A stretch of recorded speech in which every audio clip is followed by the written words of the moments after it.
সম্মানিত উপস্থিতি, আয়াতকে সামনে রেখে যদি আল্লাহ পাক তৌফিক দান করে অত্যন্ত গুরুত্বপূর্ণ, মুস্তানাদ, মুতাবার, নির্ভরযোগ্য কিছু কথা বলার চেষ্টা চালাবো। যদি আল্লাহ পাকের দয়া, আপনাদের দোয়া শামিলে হাল হয়, ওমা তৌফিক ইল্লা বিল্লাহ।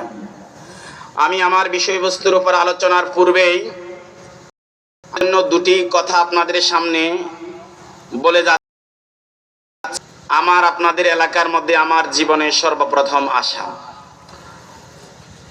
ভবিষ্যতে আসবো কিনা সেটা আমার জানা নেই, কিন্তু আমি চাচ্ছি সম্পূর্ণ আলোচনা আপনারা মনে রাখতে না, আলোচনার বুঝটা যেন আপনাদের হয়। এর আগে আমলের নিয়তে দুইটা কথা আমি আপনাদেরকে স্মরণ করিয়ে দিতে চাই। মেশকাত শরীফের হাদিস, রাসূল পাক সাল্লাল্লাহু আলাইহি ওয়াসাল্লাম বলেন,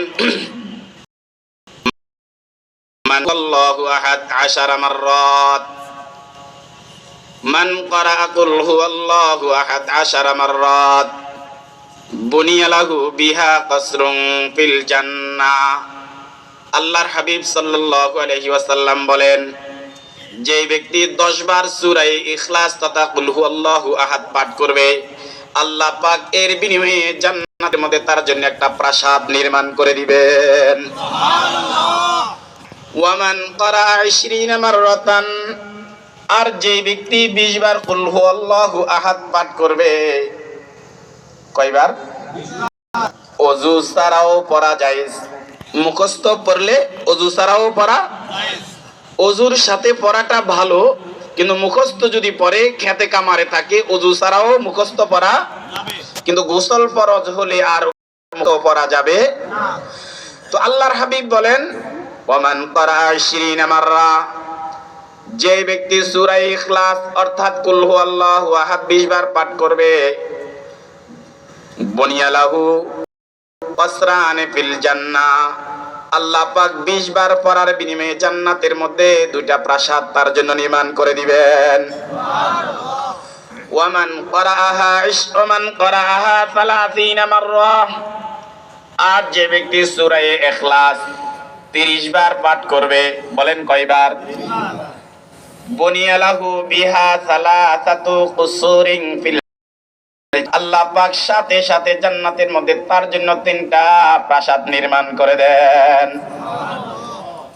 ফাকালা উমর ইবনুল খাত্তাব রাদিয়াল্লাহু তাআলা আন, ওয়াল্লাহি ইয়া রাসূলুল্লাহ, তখন ওই মজলিসের মধ্যে ওমর ফারুক রাদিয়াল্লাহু তাআলা উপস্থিত ছিলেন। তিনি বললেন, আল্লাহর শপথ ইয়া রাসূলুল্লাহ, বিষয়টা যদি এমন হয় প্রত্যেক 10-এ একটা প্রাসাদ নির্মাণ হয়, ইযান লানুকাত্তিরান্না কুসুরানা ইয়া রাসূলুল্লাহ, তাহলে জান্নাতের মধ্যে তো আমরা অনেক অনেক প্রাসাদ নির্মাণ করতে পারবো।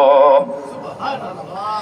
আল্লাহ পাকের রাসূল সাল্লাল্লাহু আলাইহি ওয়াসাল্লাম তখন বললেন, আল্লাহু আওসাউ মিন যালিক উমর, আল্লাহর দয়া, আল্লাহর রহমত এর চেয়ে প্রশস্ত। এই জন্য একটা সবক হলো, যখনই যেখানে থাকেন, খেতে থাকেন, খামারে থাকেন, মাঠে থাকেন, কাজে ব্যস্ত থাকেন, 10 বার পড়ে নেবেন। ঠিক আছে ইনশাআল্লাহ। আরেকটা আমল দিয়ে আমি আমার আলোচনা শুরু করব, সেটি হলো মেশকাত শরীফের ব্যাখ্যা গ্রন্থ মেরকাতের মধ্যে লেখা আছে তাহলিল। বলেন আমার সাথে, তাহলিল। আমাদের দেশে বলে তালিম, শব্দ তালিম না, তাহলিল।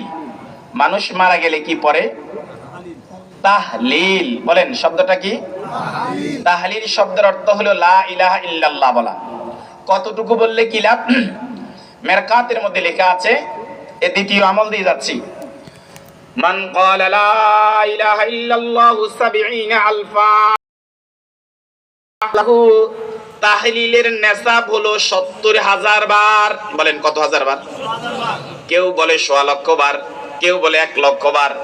মনে রাখবেন 70 আলফা, তাহলিলের নেসাব হলো 70,000 বার। বলেন কতবার? মান ক্বালা লা ইলাহা ইল্লাল্লাহু 70 আলফা, যে লোকটা 70,000 বার লা ইলাহা ইল্লাল্লাহর এক নেসাব পড়ে রাখবে, গফিরা লাহু, লোকটাকে আল্লাহ পাক মরবে আর তাকে মাফ করে দিবেন। সুবহানাল্লাহ। ওয়ামান কিলা লাহু গফিরা লাহু আইজা, অন্য কারো জন্য যদি পড়া হয় তাকেও আল্লাহ পাক মাফ করে দিবেন। এই জন্য মানুষ মারা গেলে কি পড়তে হয়? কয়বার? ৭০ আলফা শব্দের অর্থ ৭০। তবে এই সওয়াবটা পাওয়ার জন্য বিনিময় বিহীন হতে হবে। বলেন কি বিহীন? উজরত বিহীন, বিনিময় বিহীন হতে হবে, তাহলে পাওয়া যাবে ইনশাআল্লাহ। ইবনে মহিউদ্দিন ইবনে আরবি রহমতুল্লাহি আলাইহি তিনি বলেন, আমি এক মজলিসের মধ্যে খাবার খেতে বসলাম। আমাদের সামনে এক যুবকও খাবার খেতে বসেছে। এই যুবক কাশফওয়ালা, অন্তর্চক্ষু খোলা। সে কবর জগতে কি হয় অনেক সময় অন্তর্চক্ষু দিয়ে অনুভব করতে পারে। এই যুবক খাবার খেতে বসা অবস্থায় হঠাৎ সে কেঁদে উঠল। আমি জিজ্ঞাসা করলাম, তুমি কাঁদছো কেন? যুবক বলতেছে, আমি আমার কাশফের দ্বারা বুঝতে পারলাম আমার মায়ের কবরের মধ্যে আযাব হচ্ছে, আমার মায়ের, এজন্য আমি কেঁদে উঠলাম। মহিউদ্দিন ইবনে আরবি রহমতুল্লাহি আলাইহি বলেন, তাহলিলের কয়েকটা নেশাব আমার পড়া ছিল, আমি নিয়ত করি নাই। যখন এই ছেলেটা কেঁদে উঠলো, যুবক কেঁদে উঠলো, আমি তখন মনে মনে একটা তাহলিলের নেশাব তার আম্মার রূহের মাগফিরাতের জন্য বকশিশ করে দিলাম। মনে মনে আমি বকশিশ করার সাথে সাথে হেসে উঠলো। আমি যুবককে জিজ্ঞাসা করলাম, যুবক তুমি হাসছো কেন? যুবক বলতেছে, আমি দেখতেছি এই মুহূর্তে হঠাৎ করে আমার মায়ের কবরের আযাব মাফ হয়ে গেল। এখান থেকে পেল যুবক কাশফওয়ালা, সেটাও সঠিক, এই হাদিসটা সঠিক, সহিহ হাদিস, সেটাও। কয়টা আমল দিলাম? 2টা। এই বিষয়টা সব সময়ের জন্য মনে রাখবেন।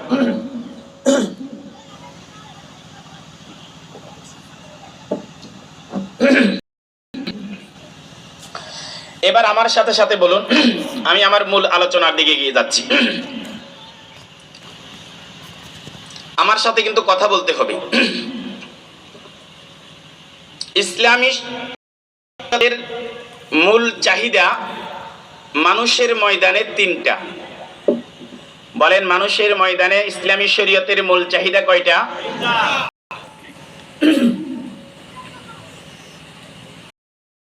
আমি আবার বলছি, মানুষের ময়দানে ইসলামী শরীয়তের মূল চাহিদা, আমার সাথে সাথে বলুন। 1 নম্বর দাওয়াতুত তাবলীগ, 2 নম্বর তালিম ও তাজকিয়া, 2 নম্বর, 3 নম্বর জিহাদ ও সিয়াসাত। বলেন জিহাদ ও, ব্যাখ্যার আগে আবারও বলেন। 1 নম্বর কাজ দাওয়াত ও, 2 নম্বর কাজ তালিম ও, 3 কাজ জিহাদ ও সিয়াসাত। শব্দগুলো আরবি, ব্যাখ্যা করলে ইনশাআল্লাহ আপনাদের বুঝে আসবে। দাওয়াত ও তাবলীগ, দাওয়াত শব্দের অর্থ ডাকা, আহ্বান করা। কোন দিকে? দ্বীনের দিকে। তাবলীগ শব্দের অর্থ প্রচার প্রসার করা। কি প্রচার প্রসার করা? দ্বীনি বিষয়গুলো প্রচার প্রসার করা, এর নাম হলো দাওয়াত ও। 2 নম্বর হলো তালিম ও তাজকিয়া। ইনশাআল্লাহ বুঝবেন। প্রথমে পরিভাষাগুলো মনে রাখেন।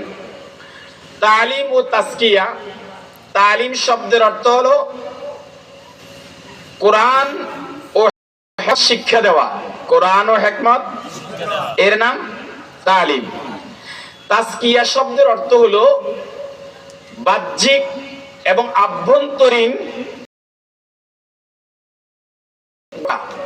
মানুষের আভ্যন্তরীণ কিছু দোষ ত্রুটি থাকে, কুফর থাকে, শিরিক থাকে, বেদাত থাকে, কুচরিত্রতা থাকে, এগুলো থেকে পবিত্রতা অর্জন করাকে কি বলা হয়? তাজকিয়া। 3 নম্বর হলো জিহাদ। জিহাদ সিয়াসাত, কথাগুলো স্মরণ রাখতে হবে। এগুলো যদি মনে না রাখেন সামনের আলোচনা আপনারা বুঝতে পারবেন না। জিহাদ কাকে বলে? জিহাদ শব্দের একটা হলো শাব্দিক অর্থ আর একটা হলো পারিভাষিক অর্থ। বাদাইউস সানায়ে জিহাদ শব্দের 2টি অর্থ লিখেছি। জিহাদ শব্দের একটা অর্থ হলো সাধ্য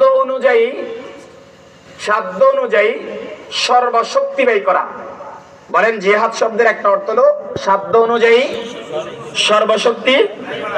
2 অর্থ হলো চূড়ান্ত চেষ্টা করা। বলেন দ্বিতীয় অর্থ। সুতরাং শরীয়তের পরিভাষায় জিহাদ কাকে বলে?